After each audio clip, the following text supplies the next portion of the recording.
Okay.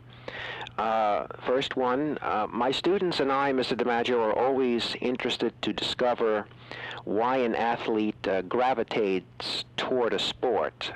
Would you say your older brother Tom first instilled in you a love of baseball? Well, it could be partly so, but I kind of liked sports in a way when I was a kid. And we had a playground close by, about a block and a half, and we used to frequent that. Of course, we played baseball, basketball, things of that nature, touch football. Yes. And matter of fact, on one side of the field was Hank Lucero, the great, he's the one who introduced the one-hand shot. That's right. There at that park as well. It was called the North Beach Playground. Interesting. And Fred Apostoli, who came from that area, he played some of the sports, but he went down to the gymnasium. He was the welterweight champion of the world at one time.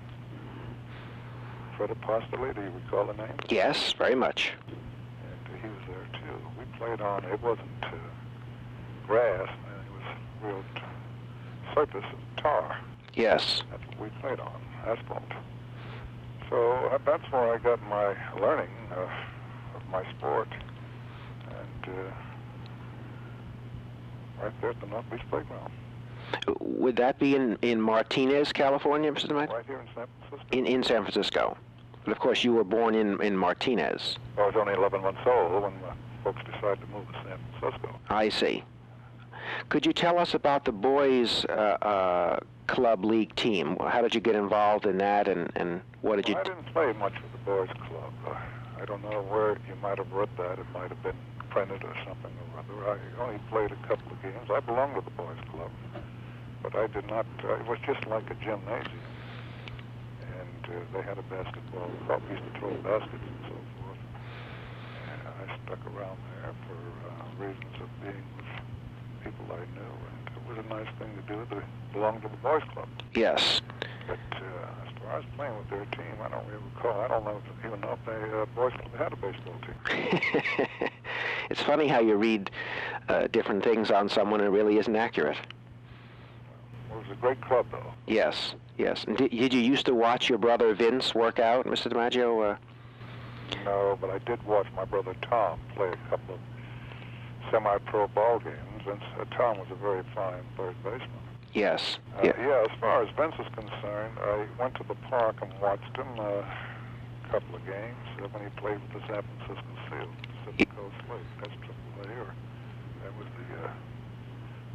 the Coast League team. Yes.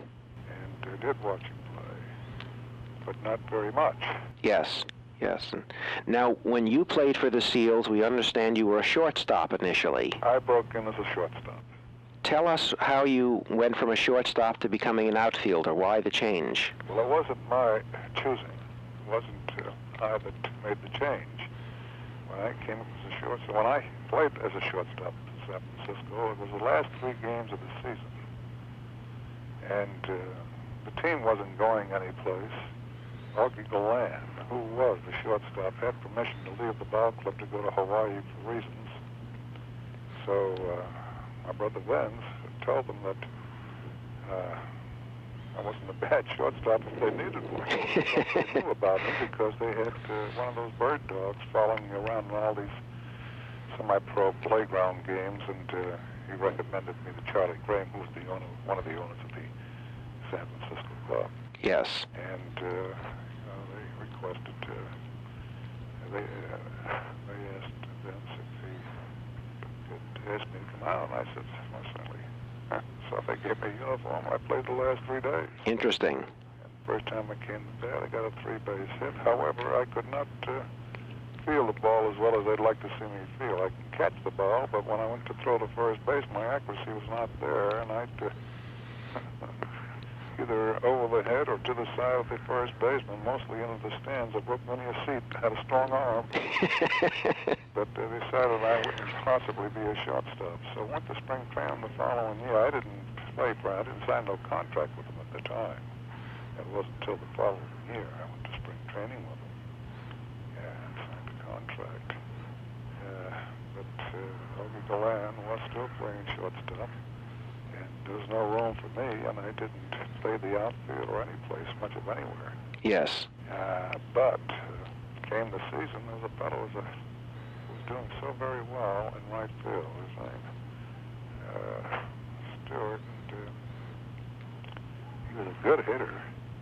Hit very well, played all the exhibition games and so forth. Well, came the season. Stewart, the very first ball game, he played right field. There was a left-handed pitcher by the name of Lefty Cohen, I remember very well. Sure.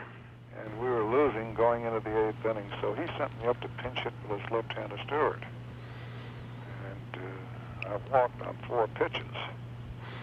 And for some reason or other, I thought the game was after the inning was over. I just took my glove like I was going to go up the runway, and like the game, as far as I was concerned, was all over for me. But Mr. Caveney, who was the manager, asked me. He told me, he says, get out in right field. And so I went right up to right field. That was my first experience of playing the outfield. Interesting. So that's the evolution there. Mm-hmm. So really, your arm was too strong for an infielder, Mr. DiMaggio? No, I wouldn't say anybody's arm was too strong in any position. It just so happens that I could, I just was wild. But I made accurate throws from the outfield. I don't know why, but I did make accurate throws. Yeah, interesting.